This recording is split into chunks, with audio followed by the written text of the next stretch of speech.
Hello, everybody, and welcome to Two Goals. I'm Katia. And I'm Maria Laura. Women in football and the women's game need more visibility. We all know that, and there are many ways to achieve it. Today, we have a guest who works on and off the pitch to contribute to this goal. You may see her on match days on the pitch and through her photos outside of it. Daniella Porcelli is a freelance photographer known under the stage as Giordali. She's a Swiss Italo based in Switzerland and the UK, but you may find her anywhere in the world where there is a women's football match or tournament. She's also a co-founder of the non-profit organization, the One Goal Org, focused on the women's game. She will tell us how it is to see the game through her lens. Daniela, welcome to Two Goals. Hi, thank you so much for inviting me, Katia. Maria, thank you. Daniela, let's start it. So, if we present you through your daily job, no one would guess you would be involved in the football or sports world. You work in the financial industry during the week, and on weekends, you're a freelance photographer, mainly at women's football matches. Can you please tell us a bit about yourself and how did you become a freelance photographer in 2018? Okay, yeah, thank you. So I'm officially a banker, which is so obvious in Switzerland, Switzerland and banks. I did an apprenticeship in banking. I always worked there, and photography started funny wise in 2018. I always had a camera with me when I was as a fan in the game. So I always had my little, these really unprofessional cameras, like point and shoot cameras, and I always took pictures or videos from above, from the stands. And there was one time when I went to watch a lot of games in the UK, like mostly Arsenal games. There was one time a photographer I connected with, and he was like, "Oh, why don't you take pictures from the field?" And I'm like, "Well, I'm not a photographer. Like I'm not really, I cannot do that." He's like, "Oh, next time, just let me know and I will get you in. I will also give you a camera, like the professional ones."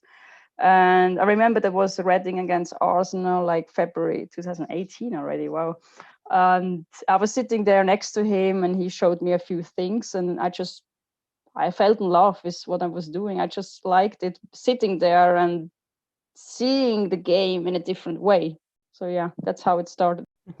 Thank you, Daniela, for that. And there's something really special about what you do because you cover a lot of sports, but in fact, your main focus is in women's football. Can you describe to us your experience as a women's football photographer?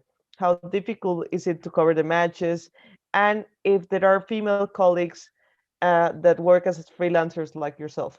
Well, it's a male-dominated business. We all know. I mean, the whole media world. Okay, in the end, the whole world is kind of male-dominated. But I mean, when I started, I never really thought about that. I never really cared. I never really looked around who was around me. I just focused on the game itself.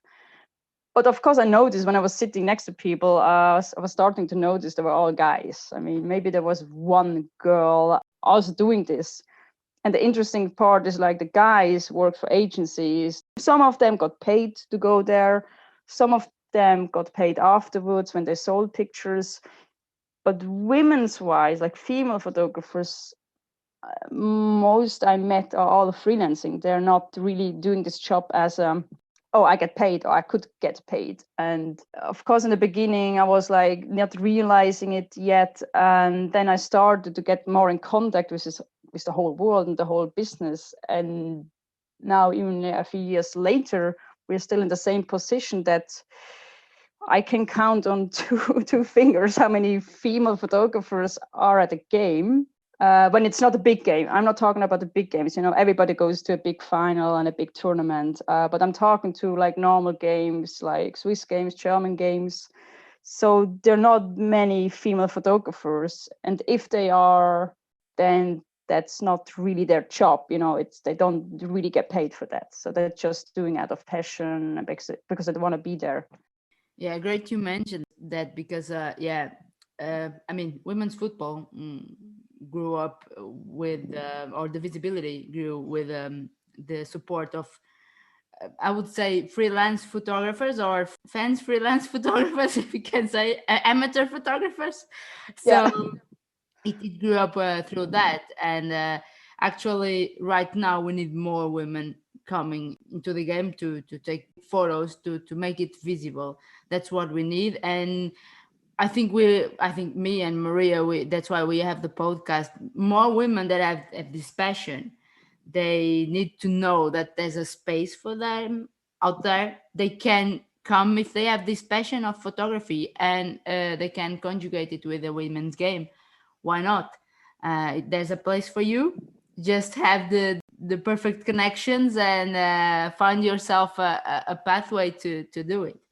But yeah, let's turn back at you. You describe yourself as a photographer and storyteller, and in fact, women's football needs both positions.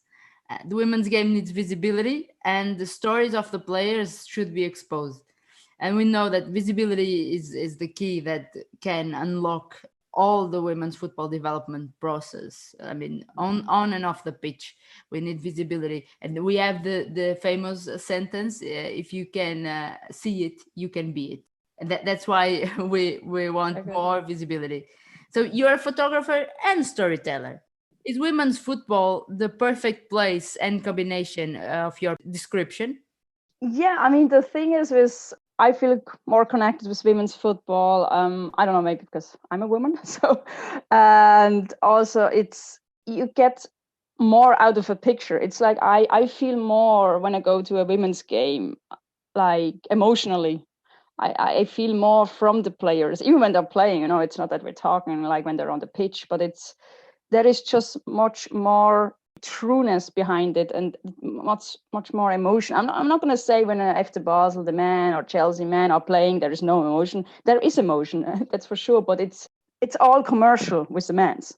Like when we talk just about football, it's with the men's, it's all about commercializing. It's all about money. It's big money involved, and I think they don't even realize it anymore, because that's why I love the players from back in the days, you know, like Pelé and players who played football because they loved football. And now sometimes it seems I play football because I want to be rich. And with the women, yeah, no, I'm not talking about everybody's like this, but it's just, I feel that. That's the impression I get. It's my view. And the thing is with the women's, I don't feel that. It's, you know, they want to play. And I have this question all the time when I know that many clubs don't really pay their players to play football. And then people ask me, like random people who don't know the business, they're like, well, why are they playing football?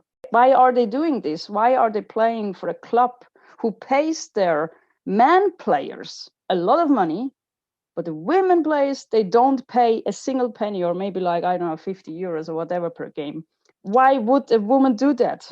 I'm like, because we want to do it, because we are passionate about doing it. I mean, when a girl wants to play football, she should play football.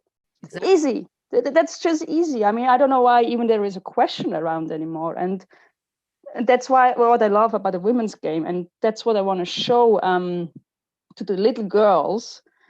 Hey, there are football players like Laura Dickerman, who just announced her retirement. There are football players who achieved what you can also achieve. She was a little girl and she achieved everything you want. But to let the girls know that, we need pictures, we need videos, we need journalists to talk about that on the podcast, on newspapers. We need visibility. So we need a good group together who are passionate about working in the women's game too, and pushing that up. So that's my opinion. Daniela, at first you act as a volunteer because at first you saw an opportunity, you wanted to portray this. As you mentioned, you want to positionate the game, you want to positionate a passion and share this to the world, for the world to see. And this is definitely the job of someone who has been preparing for this job. And I will say something which is maybe an unpopular opinion. With cellulars, for example, with cellular phones, we are able to become photographers ourselves. Like every individual in the world is with this possibility to has this possibility to take pictures, to I don't know, like use the filters and change the colors, blah blah blah. I mean, and I have heard this everywhere, which is the fact that maybe photography, you are losing, I mean, a bit of a space because of this, because of the accessibility that are around individuals today. But this is why I want to ask this question. Can you please tell us, how do you positionate yourself in the pitch? How are you able to prepare yourself to take the best photos? Why is your job so important? But tell us from the logistic part of this, how do you work with agencies, with clubs? How did you choose the photos that you want to take? And how's the itinerary since the very beginning of a match day? So, well, the first thing, of course, I know that a lot of people can take pictures with a phone. The good thing still that with a phone, you cannot really caption the speed, like, I mean, you can see it when you take it with, of course, you can take a picture when a player is in front of you, standing and smiling. Everybody can do that now. But the real game, the action fast game, you can only do with a professional camera, thank God, because without that, we would all just lose our jobs. So that's the question. Yeah, if that will be possible with mobile phones, then just forget our job anymore. Secondly, I mean, the itinerary of a game is pretty big. I mean, people don't realize how much we actually do. It's they just think, oh, the picture's up on Instagram. That's it. Oh, great, it's a picture. I like it, and finished. But to know how much you do to that the picture is on Instagram, it's a big thing. So there are two questions: do you work for an agency, or do you work for a club? So it's a little bit easier when you work for a club. But if you work for an agency like I do, you prepare the game usually a day before or a few hours before.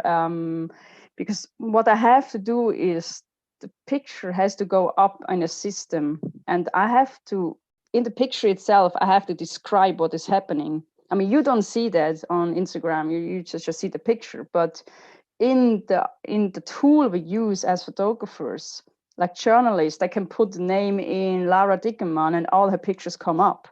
There is a way how to do that. And we have all these tools. So professional photographers or the ones who are working with these tools, they have this, but you have to prepare that. So you prepare templates, which game you're going, which players are there. So it's a lot of preparation, which you do before the game. And then of course you go to the game, and that's always a question. I mean, like when you see some of my pictures, you're like, oh God, she just got the celebration in front, like, yeah, you just chose the correct corner.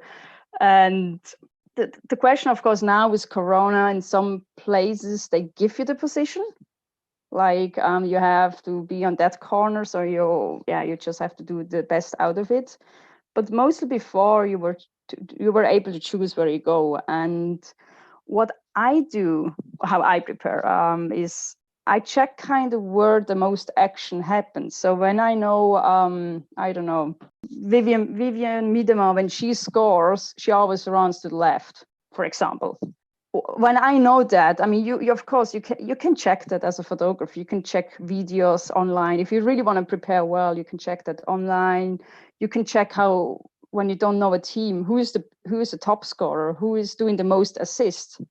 So when I have Beth Mead and Viv Miedema in a team, and then oh, Beth is the left one.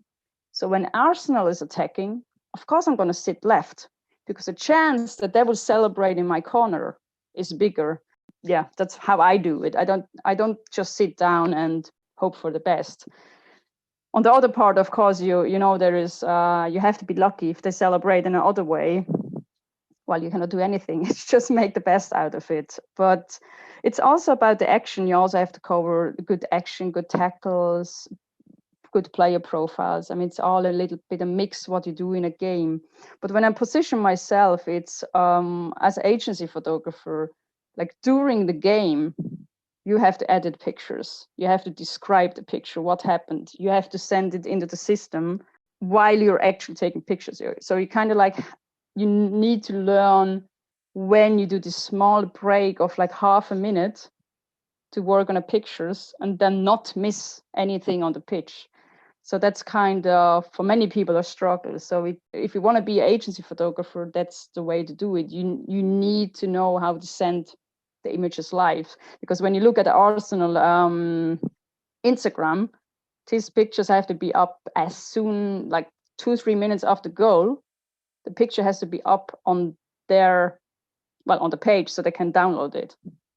And so that's kind of like the way how I do it. In that case, that's during the game, and of course after the game, when I go home, I work more on the pictures which are not necessarily needed live, because live you need goal celebration, great action pics, but you also work on the pictures when you're at home. That's how I do it. I still look through all my pictures and see, oh, this is a great profile picture. So it's a lot of hours you spend on taking pictures, editing until a picture is published. It takes a lot of time, and that's a funny thing, because when people it's regarding payment and say, well, a game is only 90 minutes, and I'm like, well, you have to calculate preparation, the post editing. So my job involves 4 or 5 hours, not 90 minutes. And that's what a lot of people who want to pay you don't get. They think they want to pay you for 90 minutes. And I'm like, well, my 90 minutes rate is then really, really high, because you have to pay me for the other stuff. So that's sometimes really, really struggling with people who want to hire you. What a perfect description you just gave us. And actually, what you said now, your work is not only 90 minutes. And this is it's connected to what we talked about before. It's visibility. Visibility costs money too, if you want. You mentioned something that was you need to upload immediately the photo. I mean, I don't know how many clubs we can count that have this on a match day. There are not many of them. Of course, if we count, for example, in Europe, you have maybe in 5 countries you should have one, at least one in each country for sure. And they are for sure also the ones who are working for the big brands. The problem, I think, is the smaller ones, and we need someone to take care of it. That we need visibility through all the leagues, not only a club in one league, but we need the whole pyramid. That's why we turn it visible. It's not only to the top, but we have to calculate it from the bottom to the top. And you mentioned Arsenal. I connect you a lot with Arsenal because it's your work out there. It's very visible. Of course, here in Switzerland too. But first, I know you because of Arsenal, and there are a lot of pictures from you, great pictures.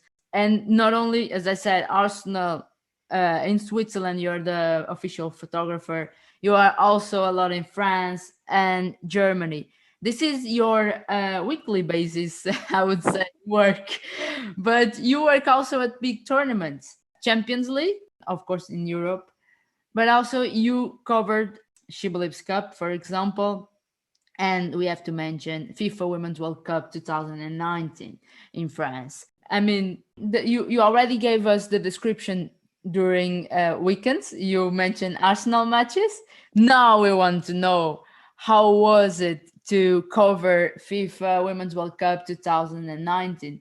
You arrived in France. I mean, it's not so far away from where you live, but you arrived in France for 1 month. You had to stay there and to cover the whole tournament. How was the experience overall? For sure, there are memorable moments, but can you point out some of them? Yeah, it was 1 month. It's kind of like, to say it's short, it's kind of like I lived in a bubble, and I mean, even as a fan, I'm sure you also have this feeling, when you come from another country and you watch the games. But as a photographer, I was like in a bubble. I remember the day after it was finished, I was like, I don't know, I was crying because I was like, it's over. What I'm going to do with my life now. But when I arrived there, I had a few days before, I was at the FIFA Congress, which they had a lot of focus on the women's, thankfully. So I was there before, and the good thing, I had a friend in Paris, so I stayed with her when I was in Paris. So that was good. I knew somebody there, and I did a lot of miles. I did a lot of kilometers. I think I've never done so many kilometers in 1 month. I was covering, I don't know how many games, 23, 24. I think I was covering every day a game, kind of, with a little break in the end, which is crazy because when you do it as a freelancer and you don't know how much you get paid afterwards, because the thing with the agency, when you send pictures, you hope to sell and then you know how much you get paid. So in the end, you didn't even know about how much you get paid. But that's the thing about a lot of women's freelancers. We don't do it for the money. It sounds really, stupid or horrible. But I did it because I wanted to be there. That was the biggest tournament for me. So I didn't care about, I didn't really think about money and stuff like this. For me, it was like, I want to cover every game. And I mean, there were positive and also, well, a lot of negative stuff that happened, but the positive, they're overcome, that they're overloaded, of course. I mean, the memories were like the people I met, all the photographers, journalists, people I knew from before, new people I met. I think the most memories are really the connections I made with the mostly freelance photographers. Many who were in my position came over from the US just to cover a World Cup, because that's their passion, that they want to do that. And I think that was the most nicest memories were the connections you did, because everybody was there for women's football. I didn't care about some photographers who were there just because it was their job. I didn't notice them. I ignored them. But the people who were passionate like me, this is the one I connected with. This is the ones you did the stuff when you had time after games, Yeah, that's kind of like more the thing. So what was the other question? Like just some memories I had, or what specifics do you want to know? Everything. Everything. But I mean, that's something that we can also connect with your work particularly. I mean, I think it differentiates you from some photographers out there. That is, you also capture a lot of moments from the fans, or the connection with the players and the fans, which is one of the best assets of the women's football, that we know, the connection that the fans have with the players, something that is not possible with the men's game. We want to know everything about it, the moments inside the pitch which you captured and you think this was a wow moment, and also the outside of it with the fans, everything that you live there, and some photos that you took. Yeah, so I mean the fans, that was incredible, because it was, that's what you don't really see in women's football a lot. I mean, you see fans, but just this kind of handful of fans. But as you said correctly, the connection, the fans, the players are closer. I mean, we're lucky that, or maybe lucky, maybe not lucky, depends how we see it. In the stadiums, in that small stadiums they played, you can get close when it's not Corona. You can get close, and the players take time to do autographs, to take pictures with the fans. And also about the men's game, but I've never seen that with the men's game. Like, I mean, sometimes they take a shirt and throw it in the stands, and great. That's maybe nice for somebody who got the shirt. But it's in the women's game, I see that they appreciate the fans. Like, I mean, they, even if it's a girl or boy, it doesn't matter. They go there, they appreciate, they coming to the game, because it was never like this before. They didn't have a lot of fans. And the difference, of course, in the World Cup, I mean, the amount of fans, I always get like, heart beating when I was walking there with my, my backpack and my camera stuff. And I saw already these fans outside of the stadium.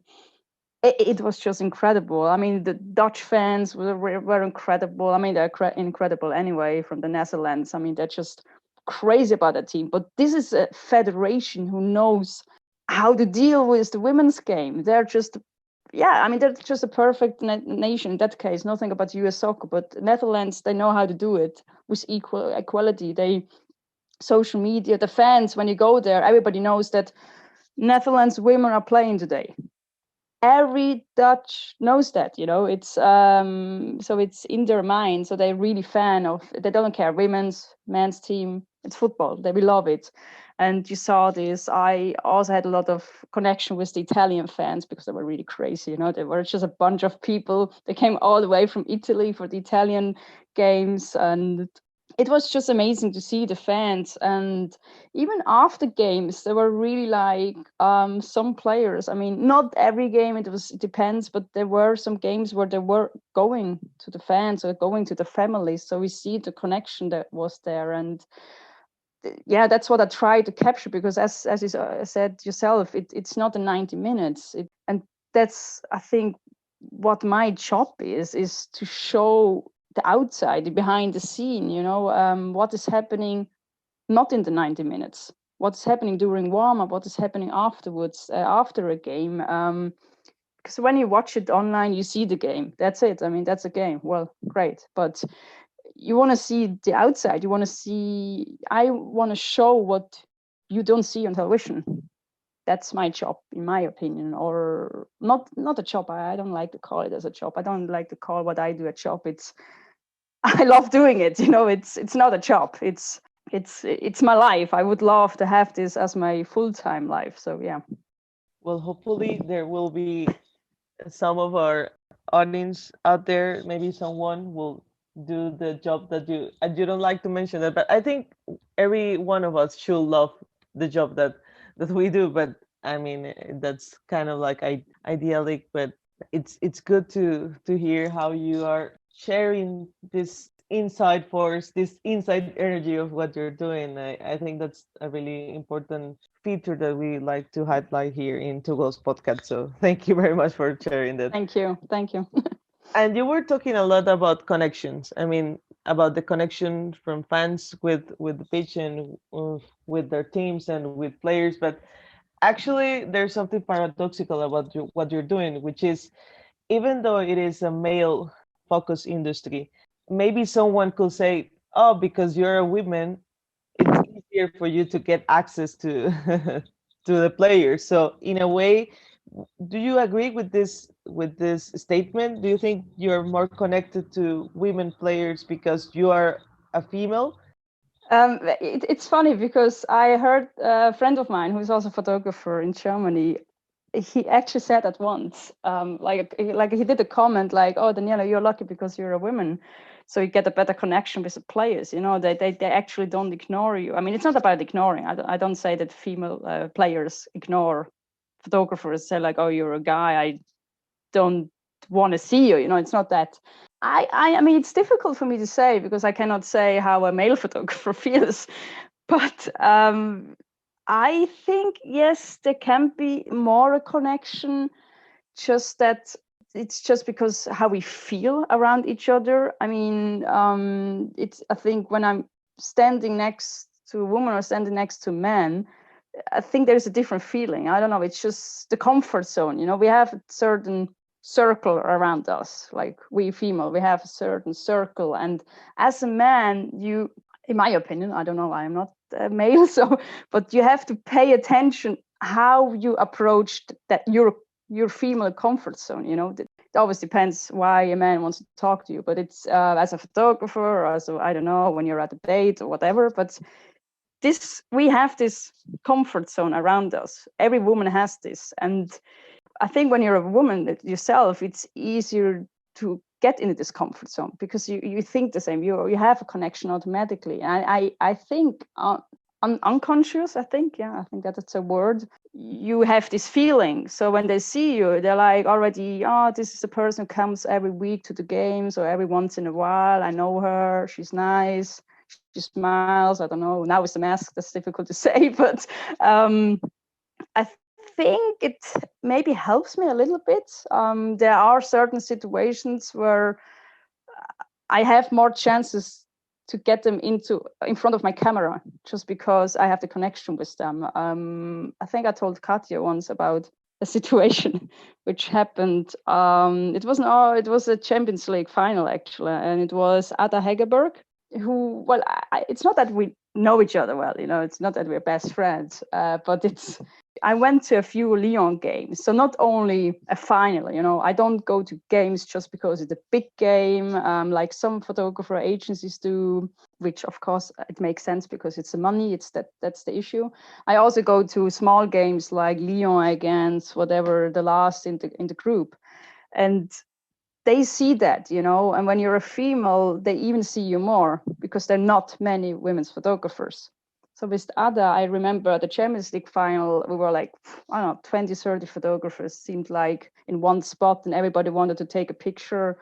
And she saw me. I didn't even have to say anything because there were so many people around me. She saw me and she was already smiling and, you know, like making some gestures, just because she recognized me again. And afterwards, when she had the trophy, I was like, oh, can I get a picture of you and the trophy alone? She said, yeah, come on, let's go on the side. So nobody else, well, there was one photographer she also knows who got that picture, but nobody else was allowed to come because she just took us over. And that's, yeah, maybe it really is like this, that I feel more comfortable, and the other part, because they know what to do with the picture. I mean, they know I sell the picture, but they know I don't use it for a bad purpose, you know, and I think that they just trust me with what I do in my job. Yeah, what you said, more than, of course, they are comfortable, everything that you said, I completely agree with you, and you are the person who felt this and the person who is working with. But for me, also from what I get from the players' behavior is, this is what means to be the best. That's why she's the best, or a lot of players are like that. And having this gesture is not for everybody. I mean, of course, a lot of women's players could do that. I completely know it, but it's not every day that a Ballon d'Or winner would do that. You know, I think this is what it can be highlighted from the women's game. Is even you cannot reach Messi or Ronaldo like that. You will not do it. I'm pretty sure, or unless you know someone. I never tried, but but unless you know someone from the inside, or you run and try to capture some photo. But usually this is what means to be the best. For me, it's what I take out of it. And it's also one of the things that we need to think about it, that I think every player who is recognized as the best, doesn't matter, best of FIFA or Ballon d'Or or UEFA, Common Ball, sorry Maria, but I think they have like something to carry on. They kind of acquire some weight with them. I'm saying this because I saw this with Ada. We all know Rapinoe's case, and more recently Lucy Bronze. She's been very, very active socially through social media, to social causes, especially in England, issues that are being discussed a lot, like racism or sexism. She's been very, very active. And I've noticed it because it was after she's been the UEFA Women's Player of the Year and FIFA Best Women's World Player.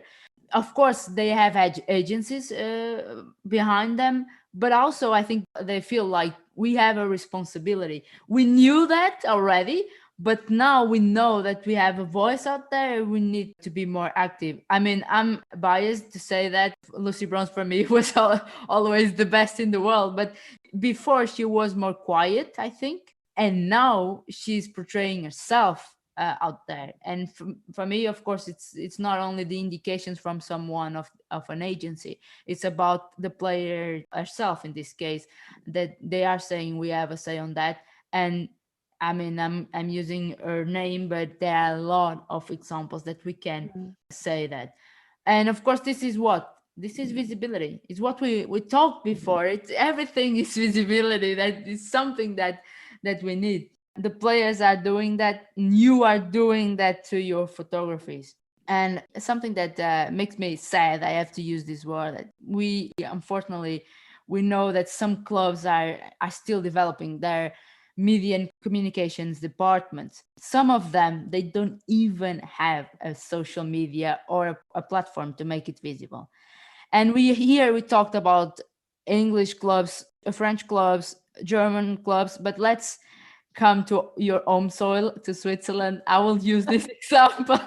Sorry for that, because you're the official photographer for the Swiss League. The Swiss League has been doing an amazing work. If we take in consideration, they had nothing, and now they are developing a lot. They have a main sponsor partner. They have already an official photographer, and this means a lot. They have a platform, FA player, let's say, because it's a federation, the Swiss FA player, where you can watch all the games. And so this visibility, they are doing it, and communication. And this is coming from the major governing body at the Swiss Federation. But actually, we know that all the stakeholders, they have to enter in the game. And if we look the Swiss Women's League, I will point out, unfortunately, only Servette is doing a great job. And shout out to our guest, Alyssa Lagonia. She was our guest here. She's a player for Servette. And they are making it visible.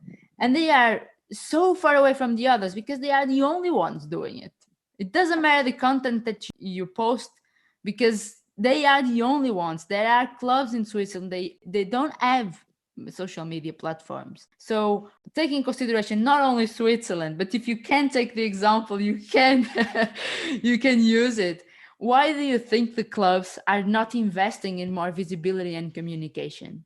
Exactly. Why does the richest country in the world doesn't have clubs who invest into women's football social media?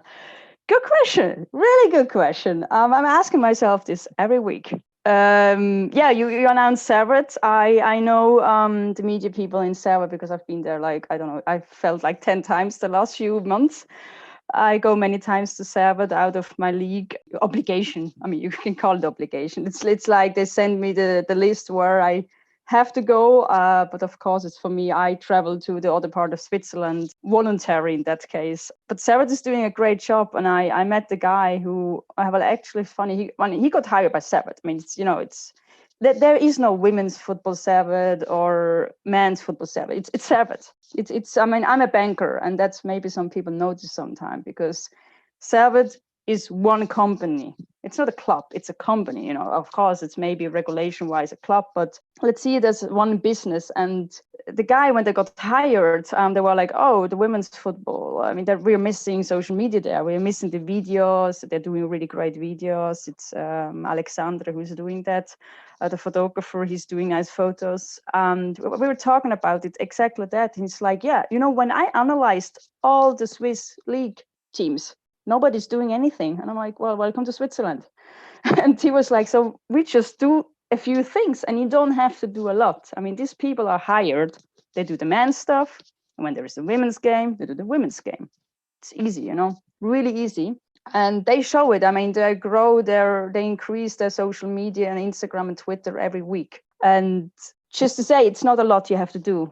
You just need one or two people who are good in what they're doing in social media. You don't have to be the biggest analyzed person. Somebody who's doing videos and photography, and that's it. The question is why some clubs don't even have social media. Well, that's like, because for the one club we can talk about that they're not even one, they're like two clubs together. So you're always confused which club is actually the main club. Is it St. Gallen Stad or is it Stad?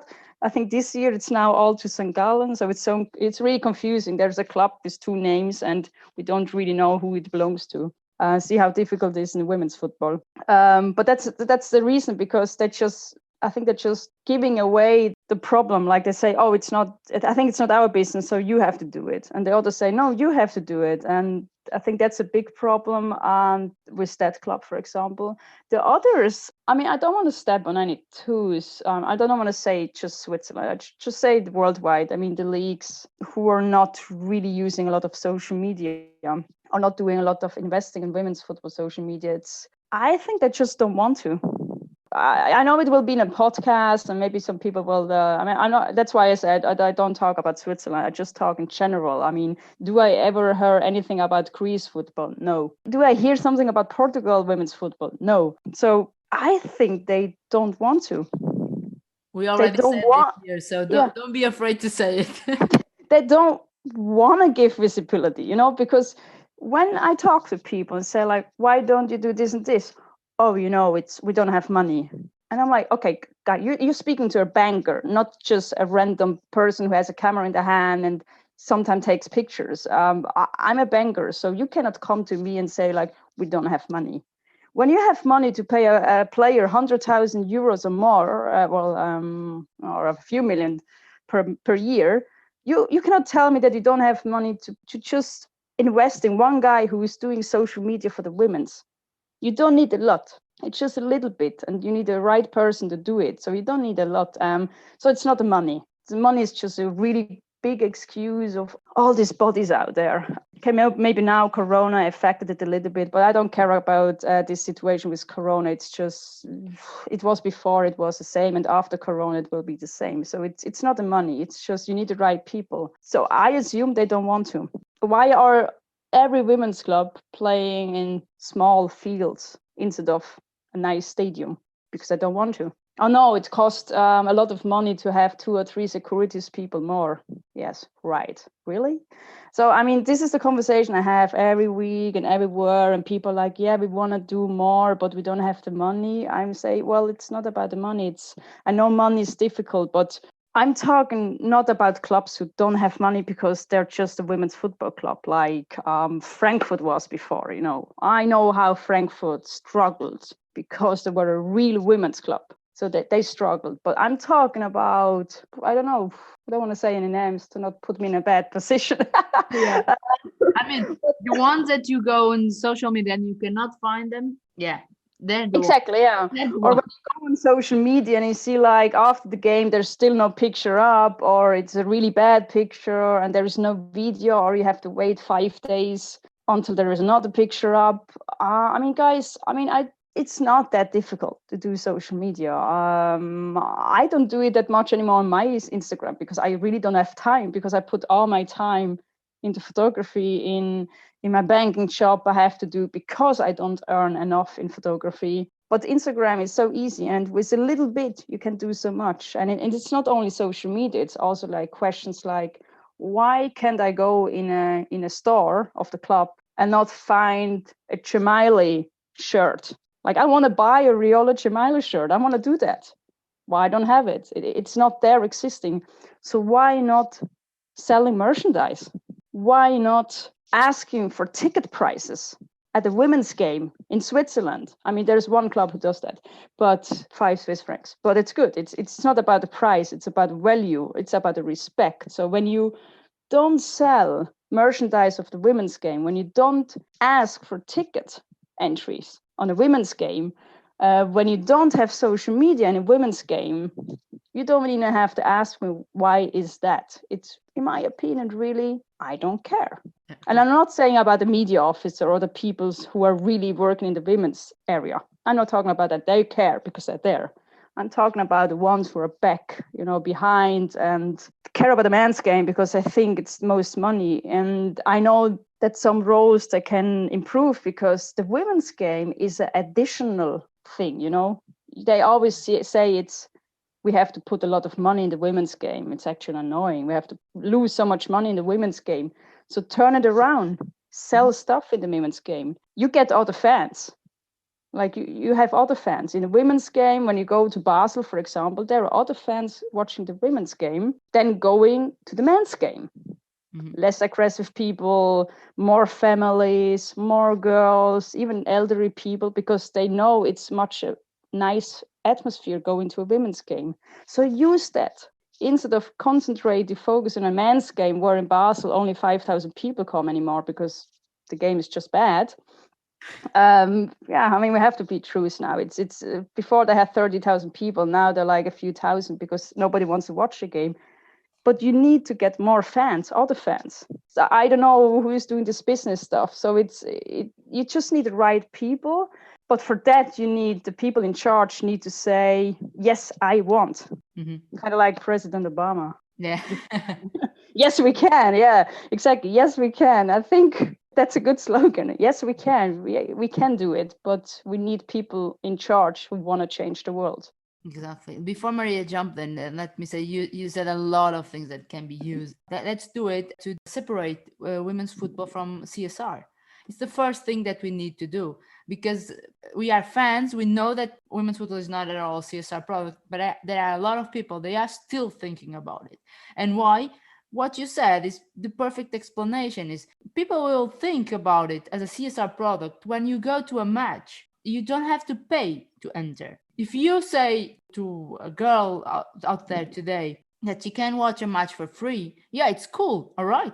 But same time, you're giving a product for free. You're portraying the idea that this is for free forever. It doesn't matter if you pay €1 or £1 or whatever it is. Probably it's the cost of the paper of the ticket. But Mobile ticket. yeah, you have to go Free. paperless. But you need to also spread these ideas, and women's football is a lot about awareness. What is awareness? It's awareness of everything. It's the women in the game, women working in the game, women players. Is about that this is a product, and not only to sponsors coming in, but also you have to buy something to watch a game. And when you watch a game, you will see, for example, the sponsors that are out there, and you will probably buy their products. It's the chain that will be over and over and over. So we need to start portraying that, to create a product over that. And it's enough to treat it as a CSR product. Of course, I used before the Switzerland example, but it's not the example that I want to focus directly. We have a lot of examples around Europe, but also, yeah, as I said in the beginning, at least here in Switzerland, step by step, we are having a great example from the Swiss Federation. The clubs have to follow up. This is the thing. And we are giving this example because it can be spread out everywhere. Of course, it's easy to point out the finger to the governing bodies. But when they do something, even if it is a small step, the clubs, of course, they can complain. We all can complain. But they need also to step up. They need to do something.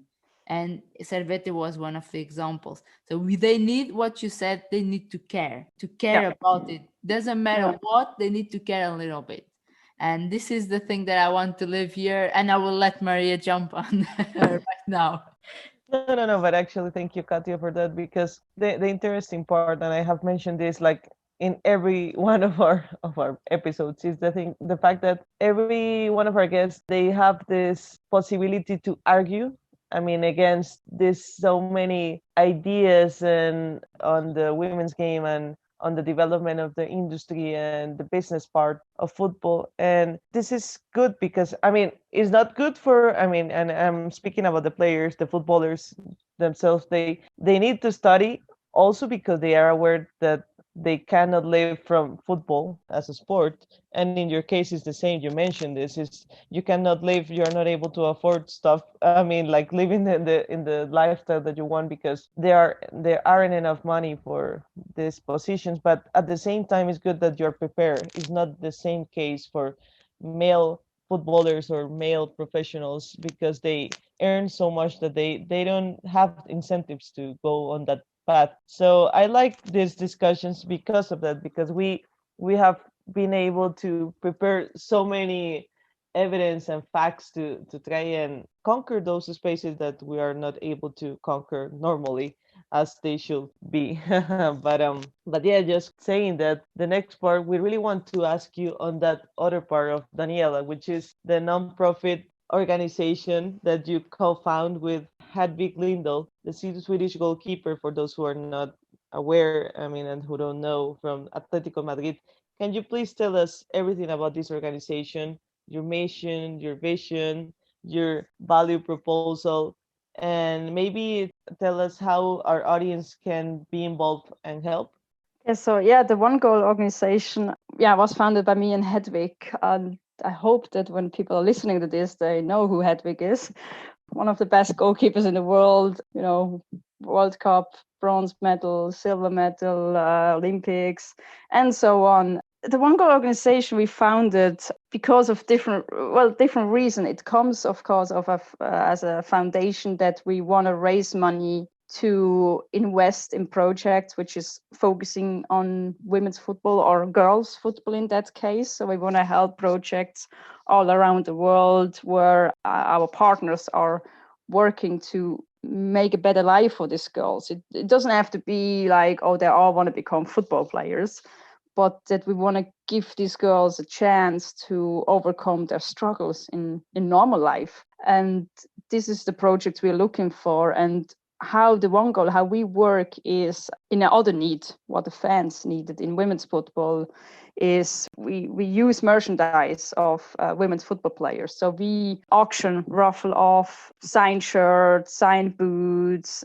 mostly this kind of stuff to fans so they can win it through auctions, or they can sometimes we do auction and the highest bidder can get involved and win it. But it's mostly like the last few campaigns, I get more in the detail afterwards, was raffles. So people were able to buy tickets and enter the raffle and maybe win a shirt. And this is the need or the idea I had. And the funny was Hedwig was doing that separate, like we didn't know each other before. I mean, I knew who she was, but we never talked to each other. And I thought, like, as a fan, what I'm missing is women's football merchandise. I mean, to get the hands on a shirt is quite difficult. I mean, some shops in England, you can go in nowadays and get the name printed and stuff like this. But to get a real, authentic, original shirt from a women's player,